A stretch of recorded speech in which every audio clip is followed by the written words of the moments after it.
Hello dear student, स्वागत है आपका यूट्यूब चैनल में। और आज हम फिर से लेके आए हैं 25 क्वेश्चंस जो प्राचीन जी इतिहास से हैं। ऐसे ही सबसे पहला जो 25 क्वेश्चन हमारी पहली वीडियो में है उन्हें आप पहले से देख लीजिएगा। इससे पहली जो वीडियो है, अब उससे आगे सीरीज़ लेके आते हैं तो 26 से लेके 50वें क्वेश्चन तक हम इसमें कराएंगे। तो सबसे पहला क्वेश्चन है, यजुर्वेद में यूजर शब्द का क्या अर्थ क्या है। यजुर्वेद संस्कृतों में से एक्चुअल क्या है कि संस्कृत के मंत्रों और छंदों का, जो यजुर्वेद संस्कृत के मंत्रों और छंदों का एक प्राचीन संग्रह है एक्चुअल में। तो इसका यूज़ किया जाता है, पूजा और अनुष्ठानों में अक्सर करके यूज़ किया जाता है। तो इसका जो एक्चुअल में यूज़ अर्थ है वो है बलिदान। यजुर्वेद को कभी कभी बलिदान के रूप में भी देखा जाता है, माना जाता है, यूज़ भी किया जाता है। तो इसका आंसर करेक्ट रहेगा आपका सी। क्वेश्चन नंबर 27 की तरफ चलते हैं। ये क्वेश्चन है, निम्नलिखित में से कौन सा सबसे पुराना वेद है। तो सबसे पुराना वेद जो है ऋग्वेद है। क्वेश्चन नंबर 27 का, निम्नलिखित में से कौन सा सबसे पुराना वेद है। तो इसमें सबसे पुराना वेद ऋग्वेद है, तो इसका आंसर रहेगा ए, क्योंकि इसमें ऋग्वेद सबसे प्राचीन ग्रंथों में से सबका समय है सबसे ज़्यादा। इसमें क्वेश्चन नंबर 28 की तरफ चलते हैं। ऋग्वेद में कुल कितने भजन हैं। एक्चुअली ऋग्वेद में टोटल भजन होते हैं आपके 1208।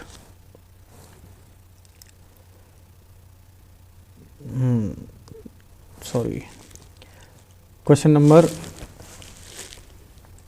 कुछ चलते हैं क्वेश्चन नंबर 28 की तरफ। अब 28 की में है, क्वेश्चन में है ऋग्वेद में कुल कितने भजन हैं। एक्चुअल में ऋग्वेद में भजन टोटल हैं 1028, मतलब 1028 भजन हैं इसमें, ठीक है। और इसमें श्लोक हैं हमारे 10,600। तो इसका करेक्ट आंसर रहेगा इसका क्वेश्चन, ये आंसर ए 1028। आगे क्वेश्चन नंबर पर चलते हैं आपके 29 पर। निम्नलिखित में से किस पाठ को वेदांत कहा जाता है। एक्चुअली इनमें से वेदांत जो कहा जाता है आपका वो है उपनिषद। उपनिषद को वेदांत भी कहा जाता है, ये क्वेश्चन में आ जाता है। तो इसका आंसर रहेगा सी। चलते हैं क्वेश्चन नंबर 30 की तरफ। किसके अधीन चौथे बुद्ध परिषद का आयोजन हुआ था। जो चौथे बुद्ध परिषद थे वो किसके अधीन आयोजन हुआ था। इसका आंसर रहेगा आपका अशोक, कालाशोक, कनिष्क, अजात शत्रु। तो इसका आंसर रहेगा आपका C, it means Kanishka. Kanishka is correct answer. Question number 31 की तरफ चलते हैं। हर्षवर्धन की जीवनी हर्षचरित एवं संस्कृत कवि द्वारा लिखी गई थी, जो थानेसर के साथ उनके जुड़ाव का वर्णन करता है। तो इसमें आंसर आते हैं आपके नंबर 1 पे आता है आपका भाषा, नंबर 2 कालिदास, बाणभट्ट और दांडी। तो जो क्वेश्चन नंबर 30 है इसका आंसर, आपका करेक्ट आंसर इज बाणभट्ट। तो क्वेश्चन आंसर सी इसका करेक्ट आंसर रहेगा। क्वेश्चन नंबर 32 की तरफ चलते हैं। सूर्य भगवान को समर्पित एक विशाल मंदिर कहाँ पर है। तो जो सूर्य भगवान को समर्पित जो है वो आपका उड़ीसा में है। विशाल मंदिर जो सूर्य भगवान को समर्पित करता है वो उड़ीसा में है। तो answer is B, correct answer. Question number 32 की तरफ चलते हैं।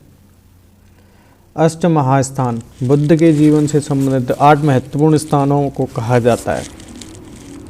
निम्नलिखित में से कौन सा उन स्थानों में से एक नहीं है। मतलब ऐसे 8 स्थान जो भगवान बुद्ध से रिलेटेड हैं उनमें से इनमें एक नहीं है, वही हमें फाइंड करना है। तो सारनाथ, लुम्बिनी, लुम्बिनी में एक्चुअली उनका जन्म हुआ था, बोध गया में उन्होंने ज्ञान प्राप्त किया था। तो इसका आंसर है बी रायगढ़। रायगढ़ उनमें से एक स्थान नहीं है। तो जो उनके ये 8 हैं, जो 8 स्थान हैं, उनके नाम नंबर 1 पे आता है लुम्बिनी, जहाँ जन्म हुआ था, बोध गया, सारनाथ, कुशीनगर, श्रावस्ती, शक्तिंसार और राजगृह और वैशाली। ये 8 ऐसे स्थान हैं जो के गौतम बुद्ध भगवान के महत्वपूर्ण स्थानों में से के नाम हैं। नंबर 32 की तरफ चलते हैं।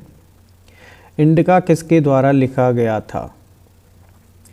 बेटा इंडिका की बात करें तो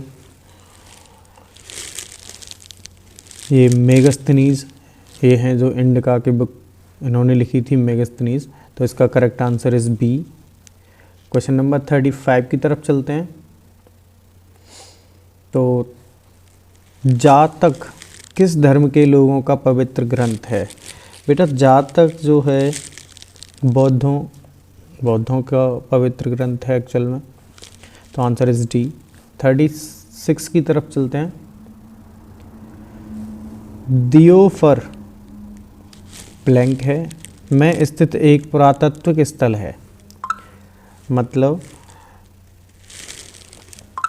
दियोफर एक्चुअल में असम में है। असम में एक स्थित पुरातत्विक स्थल है जो कि दियोफर एक असम में एक्चुअल में। तो इसका answer is B. B is the correct answer. Question number 37 की तरफ चलते हैं। 37 जो है, बुद्ध ने अपना पहला उपदेश कहाँ दिया था? ये बेटा बहुत ज़्यादा पेपरों में आते रहता है। तो सबसे पहला जो अपना उपदेश दिया था वो सारनाथ में दिया था। तो answer is a B, correct answer. 38 की तरफ चलते हैं। हड़प्पा की खुदाई किसके द्वारा की गई थी? एक्चुअल में क्वेश्चन ये है। तो हड़प्पा की खुदाई जो की गई थी राजा राय बहादुर दयाराम साहनी। ये जो आंसर नंबर 3 है इसका, जो सी आंसर है इसका इज द करेक्ट आंसर। 39 की तरफ चलते हैं। लोथल प्राचीन सिंधु घाटी सभ्यता एक शहर है जो ब्लैंक है, मतलब कहाँ पर स्थित है? एक लोथल ऐसी प्राचीन घाटी सभ्यता जो कहाँ स्थित है, इसमें क्वेश्चन ऐसे पूछा गया है। तो अब सबसे पहले इसका आंसर रहेगा आपका, एक्चुअल में ये गुजरात में है। लोथल प्राचीन सिंधु सभ्यता एक शहर है जो कि गुजरात में स्थित है। Answer is the correct answer, A, Gujarat. Question number 40 की तरफ चलते हैं। तो वंश मौर्य का संस्थापक कौन था? बेटा वंश मौर्य वंश जो है उसके जो संस्थापक हैं आपके, ये होते हैं आपके चंद्रगुप्त द्वितीय, चंद्रगुप्त मौर्य, विष्णुगुप्त और अशोक। इसका answer is a correct B is a correct answer. तो चंद्रगुप्त मौर्य जो मौर्य वंश के संस्थापक थे। क्वेश्चन नंबर 41 पर चलते हैं। मगध महाजनपद की राजधानी क्या है? मगध महाजनपद की राजधानी जो है आपकी पाटलिपुत्र में है। ये क्वेश्चन नंबर 41 का answer C, Pataliputra. Question number 42 की तरफ चलते हैं। पल्लव काल के दौरान निर्मित सात रथ मंदिर कहाँ स्थित है? पल्लव काल के दौरान जो निर्मित था मंदिर वो तुम्हारा महाबलीपुरम में है। क्वेश्चन के जो आंसर हैं B is a correct answer, Mahabalipuram. And question number 43 की तरफ चलते हैं। सिंधु घाटी के घरों को ब्लैंक है किसके द्वारा बनाया गया था? मतलब क्या उपयोग किया गया था जो घर बनाए गए थे? तो answer is a B. Actual में ईंटों का उपयोग किया गया था जिसके द्वारा घर बनाए गए थे। क्वेश्चन नंबर 44 की तरफ चलते हैं। तो 44 में आपका प्रसिद्ध महाबौद्ध मंदिर कहाँ स्थित है? जो प्रसिद्ध महाबौद्ध जो बौद्ध जी का मंदिर है वो सबसे ज़्यादा कहाँ है? मतलब जो प्रसिद्ध मंदिर है बौद्ध भगवान का जो बोध गया में है, जिन्होंने क्वेश्चन नंबर 44 का नंबर आता है आपका सी। बोध गया में एक प्रसिद्ध मंदिर है जो महाबौद्ध से जाना जाता है। क्वेश्चन नंबर 45 की तरफ चलते हैं आपका। अशोक का संबंध किस राजवंश से है? जो अशोक हैं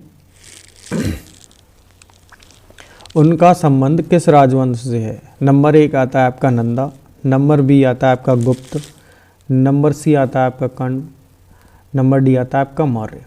तो जो अशोक का संबंध है वो मौर्य वंश से है, तो इसका answer is D is a correct answer.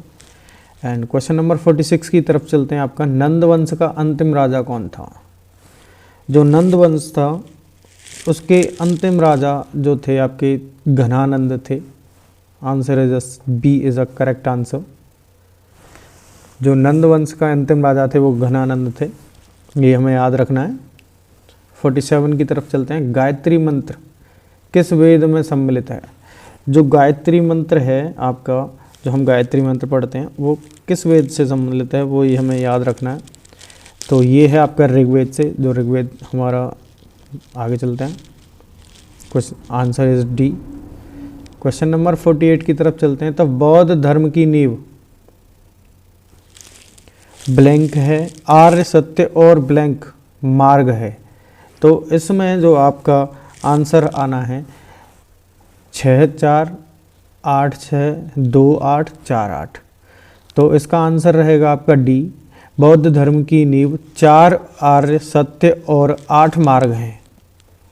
इसका ऐसे करके फिल इन द ब्लैंक्स रहेगा। बौद्ध धर्म की नींव 4 आर्य सत्य और 8 मार्ग हैं। क्वेश्चन नंबर आगे की तरफ चलते हैं 49 में। तो D is the correct answer. 49 question कहता है दुनिया में सबसे बड़ा महाकाव्य कौन सा है?